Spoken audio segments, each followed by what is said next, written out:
All right, so this problem is just asking us to add vector m with vector b and to find vector r. So I'm just going to take this and I'm going to rewrite it a little bit larger.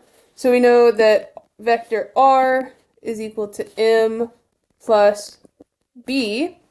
We have vector m is going to be 36 meters long at an angle of 240 degrees. And vector b is going to be 18 meters long at an angle of 120 degrees.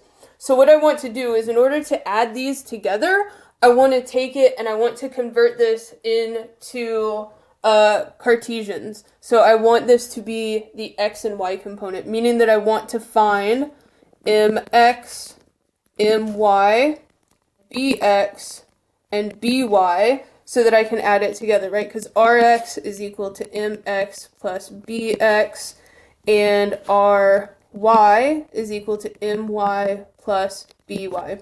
I can do this using right triangles. So if I have the x component, the y component, the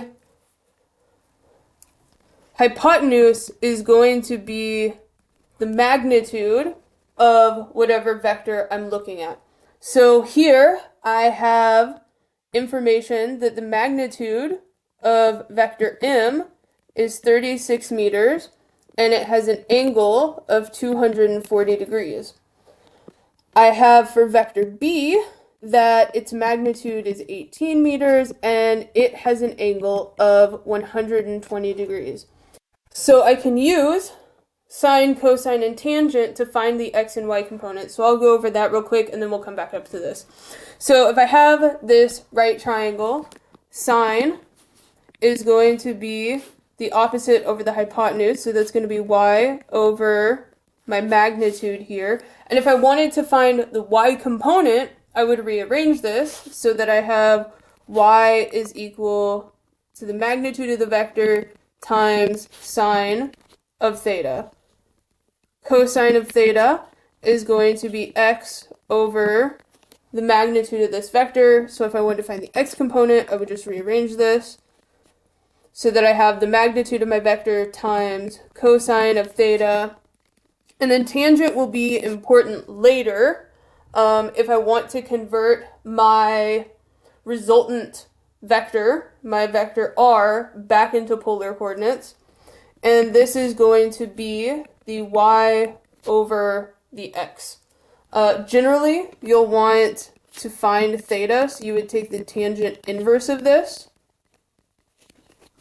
Little parentheses are going to be important in your calculator. Don't forget those. So I'm going to take this framework and apply it to my vectors up here. So if I want to find the x component of vector m, I need to have the magnitude of vector m times cosine of theta.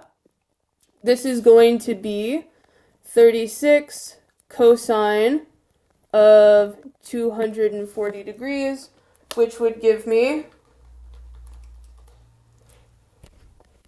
negative 18 meters in the x direction. For y, I'll do the same thing, but I'll use sine of theta. So this would be 36 sine of 240 degrees,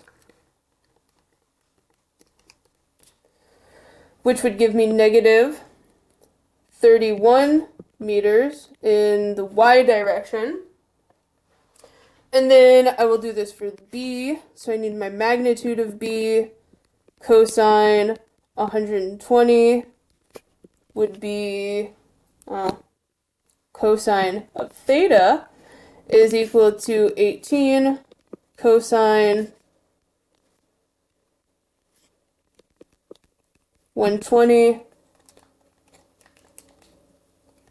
negative 9 meters in the x direction. The y component will be the same thing, but with sine of theta. So it'd be 18 sine of 120 degrees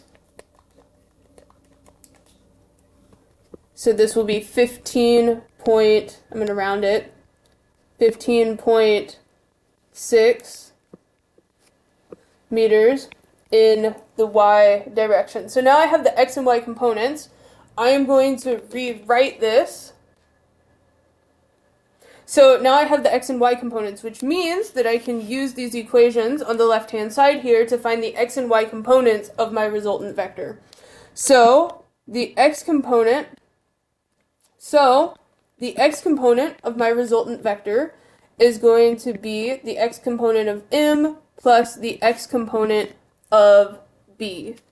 So this will be our x is equal to negative 18 meters plus negative 9 meters. So the x component is going to be 9 plus 18 is 27, negative 27 meters. And the y component is going to be my plus by, which is going to be negative 31 plus 15.6. Both of these are meters. So I will get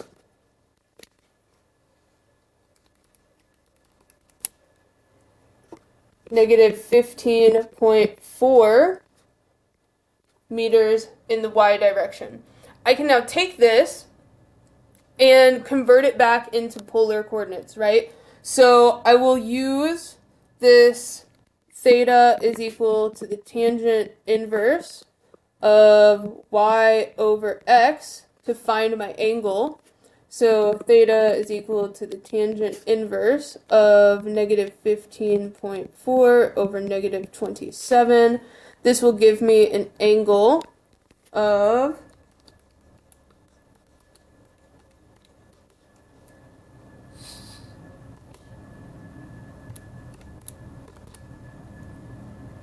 let's call it 30 degrees.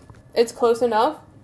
Now to find the magnitude, I want to use the Pythagorean theorem, right? So I want to have that the magnitude of this r vector squared is equal to its x component squared plus its y component squared. So I'll just take the square root of this, and I will get that the magnitude of this vector is equal to the square root of the x component squared plus the y component squared, which would be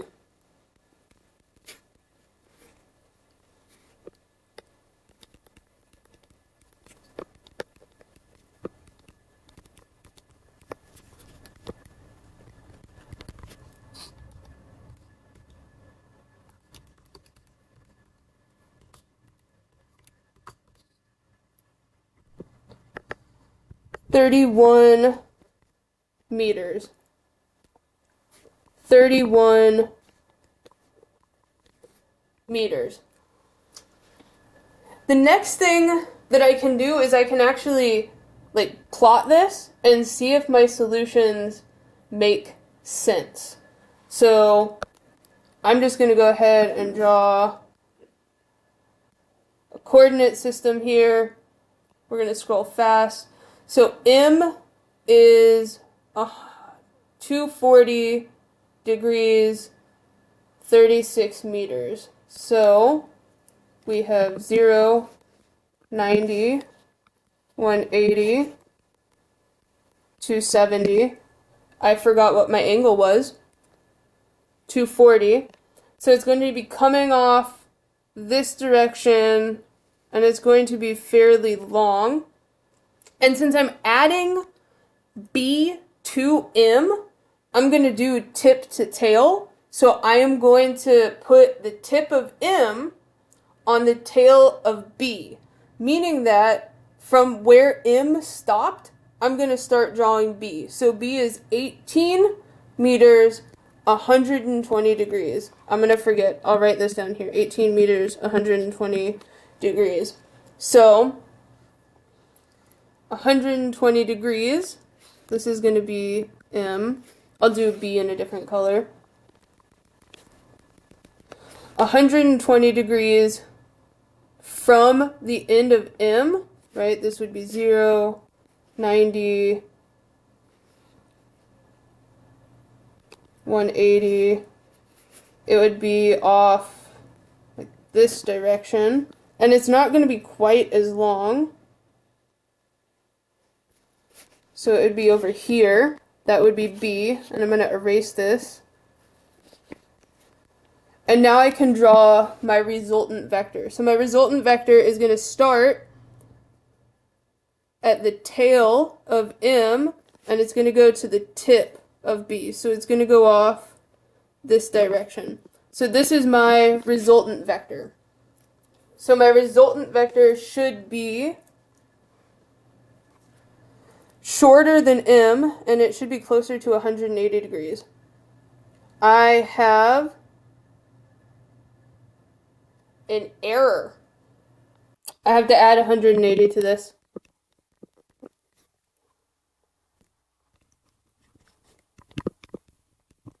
Because both of these are negative, in order to get the correct angle, I have to add 180 degrees. So this is actually going to be 210 degrees. So I should have that R is 31 meters at 210 degrees. It seems likely that this is about 31 meters long, and it's roughly at about 210 degrees. I think that my answer is correct.